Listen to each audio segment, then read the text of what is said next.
السلام علیکم سر۔ وعلیکم السلام ورحمۃ محترم، اللہ ایسا ہے کہ وبرکاتہ میں نے سر۔ آپ کو بخاری شریف کی یہ چند احادیث بھجوائی ہیں جن میں مونچھوں کے بارے میں مختلف 2-3 الفاظ آئے ہیں کہ ان کا مطلب یہی ہے کہ مونچھیں چھوٹی کرو یا مونچھیں کترواؤ یا ہے مونچھیں ترشواؤ، مونچھیں تراشیں۔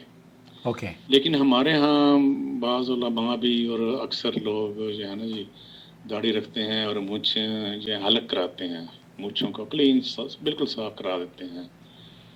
تو کیا یہ سنت کے مطابق ہے؟ تو میں آپ کا بہت ممنون ہوں گا اگر آپ مجھے اس کا جواب عنایت فرما دیں کسی بھی ذریعے سے۔ ہمارے پاس ذریعہ بہت تو شکریہ۔ یوٹیوب اور فیس اللہ بک تعالیٰ کا آپ ذریعہ کو ہے۔ خیر کرے۔ ہمارے سوالوں کے جو بھی سوالات آپ ہماری خدمت میں پیش کرتے ہیں چینل کی، ہم سعودی عرب کے کبار علماء اور مشائخ کے فتاوی جات اسی وسیلے سے، جو چینل کا وسیلہ ہے، اس تک آپ تک پہنچنے کی کوشش کرتے ہیں۔ آپ کا اعتماد، آپ کی محبت ہمیں ہماری کمر تھپتھپاتی ہے اور ہمیں حوصلہ دیتی ہے، اور ہم ہر روز پہلے سے اچھی ویڈیو، پہلے سے قیمتی مواد جمع کر کے آپ کی خدمت میں پیش کرنے کی سعادت حاصل کرنے کی کوشش کرتے رہتے ہیں۔ دوستو، بھائیوں اور بہنوں، یہ بہت اہم موضوع ہے۔ مونچھوں کو ترشوانے کے بارے میں آپ نے اپنے سماج میں، اپنے حلقے میں، اپنے علماء میں یہ دیکھا ہوگا کہ بہت سارے لوگ مونچھوں کو بالکل ترشوا دیتے ہیں، کلین ان کی مونچھیں ہوتی ہیں۔ کیا بھائی یہ جاننا چاہ رہے ہیں کہ جو الفاظ بیان کیے گئے ہیں اس کی حیثیت کیا ہے اور ہمیں ان کو کس طریقے سے سمجھنا چاہیے؟ اللہ کے رسول صلی اللہ علیہ وسلم نے جو مونچھوں کے بارے میں حکم دیا ہے، صحیح بخاری اور مسلم کے اندر روایات موجود ہیں۔ اللہ کے رسول صلی اللہ علیہ وسلم نے فرمایا، جز الشوارب، مونچھیں کترواؤ، احف الشوارب، مونچھیں بالکل پست کر لو، یا قص الشوارب، مونچھیں چھوٹی کر لو۔ یہاں سماحت الشیخ عبدالعزیز ابن باز مفتی مملکت سعودی عرب سے اسی حدیث کے بارے میں اور انہی الفاظ کے بارے میں پوچھا جا رہا ہے۔ چلیے میں آپ کو رحمت اللہ علیہ ان کی محفل میں آپ کو لے کر چلتا ہوں، جو اذاعت القرآن الکریم میں نور علی الدرب پر ایک سوال کیا گیا تھا۔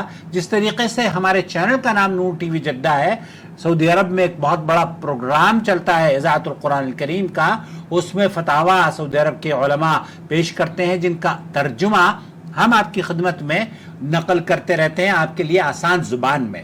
نور علی الدرب اس پروگرام کا نام ہے، اور ہمارے چینل کا نام نور ٹی وی جدہ ہے۔ تو یہ آپ کو دونوں طرح کے طریقے اور ذریعے کا علم ہو گیا ہے۔ هذا البرنامج سؤالا يتعلق بكيفية قص الشارب آپ نے اس سے پہلے ایک پروگرام میں قص شوارب اور مونچھوں کو ترشوانے کے بارے میں بتایا تھا، لیکن ہم سمجھنا چاہتے ہیں کہ اس کے بارے میں ہمیں کیا کرنا چاہیے۔ السنہ قص الشارب، سنت تو یہی ہے کہ قص الشوارب، یہاں جو الفاظ نبی کریم صلی اللہ علیہ وسلم کی حدیث میں موجود ہیں ان پر بھی شیخ محترم نے بیان دیا ہے۔ اس کا مطلب یہ ہوا قص الشوارب کا کہ شارب کو قص الشارب آپ اسے کلین نہ کریں، یہی حدیث کے الفاظ سے پتہ چلتا ہے۔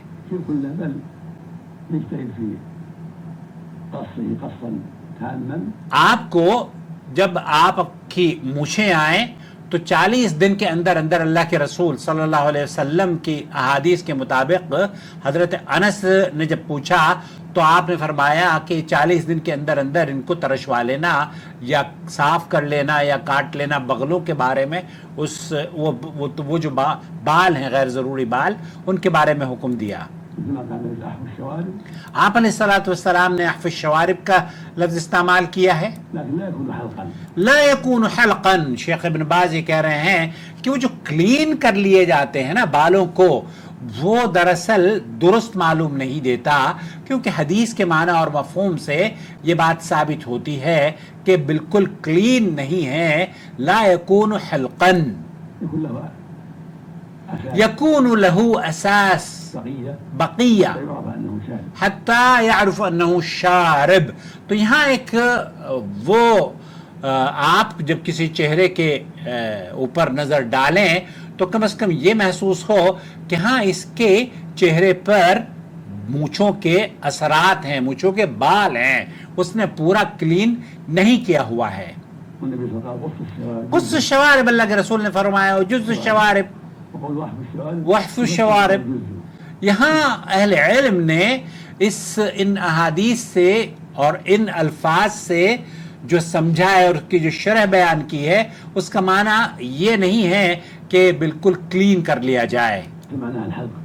اس کا معنی یہ نہیں ہے لیس معنی حلق، اس کا معنی یہ نہیں ہے کہ وہ کلین کر لیا جائے. وإنما معناه مبالغة. اس سے مطلب یہ ہوتا ہے کہ آپ کلین کرنے میں یا بالوں کو ترشوانے میں مبالغہ اختیار کر سکتے ہیں، لیکن کلی طور پر آپ کو مونچھیں نہیں کٹوانی چاہیے. حتى لا يكون سبالات وحتى لا يكون. بہت سارے اہل علم کا موقف یہ ہے کہ جو کہ حالانکہ شیخ خالد المصلح نے میری ایک ویڈیو بھی ہے، اگر آپ داڑھی کے بارے میں جاننا چاہتے ہیں تو اس کی تفصیل بھی شیخ خالد المصلح نے بیان کری کہ اللہ کے رسول صلی اللہ علیہ وسلم کی حدیث کے مطابق داڑھی کو بڑھانے کا حکم ہے، اور اس لیے اور حضرت عمر فاروق رضی اللہ تعالیٰ عنہ مونچھوں کو کبھی کبھار اس کی جو وہ تھی مونچھوں کو تاؤ دیا کرتے تھے.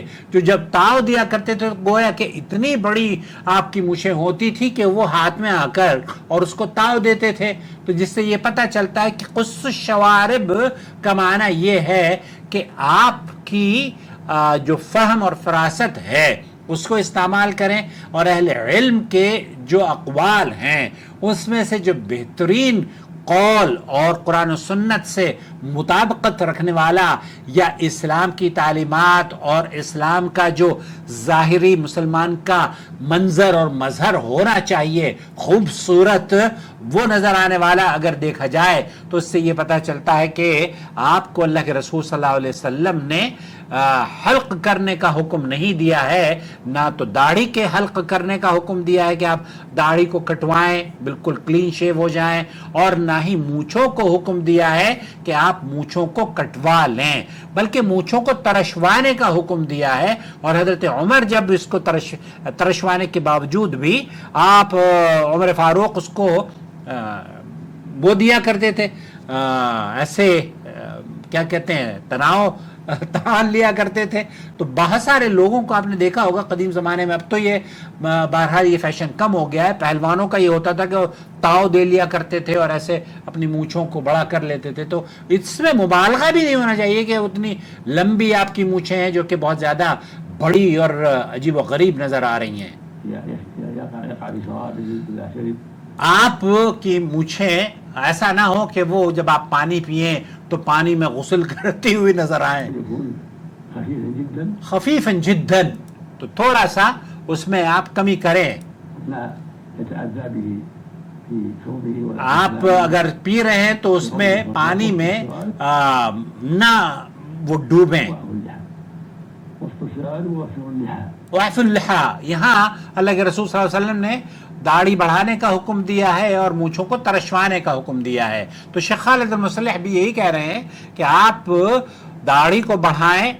بہت سارے موقف یہ ہے کہ داڑھی کو پورا چھوڑ دیں، شیخ ابن باز کا بھی موقف یہی ہے، اور بہت سارے علماء کا موقف یہ ہے کہ داڑھی کو آپ اتنا رکھیں کہ وہ آپ کی داڑھی نظر آئے. اور شیخ ابن باز یہ کہہ رہے ہیں کہ اگر مونچھوں کو ترشوانا ہے تو ترشوائیں، اسے کلین نہ کریں، کیونکہ اس کی اساس آپ کے چہرے پر باقی رہنی چاہیے. مجھے امید ہے وضاحت ہو گئی ہوگی، اور مجھے یہ بھی امید ہے کہ آپ اس طرح کے کنٹینٹ کو پسند کرتے ہیں.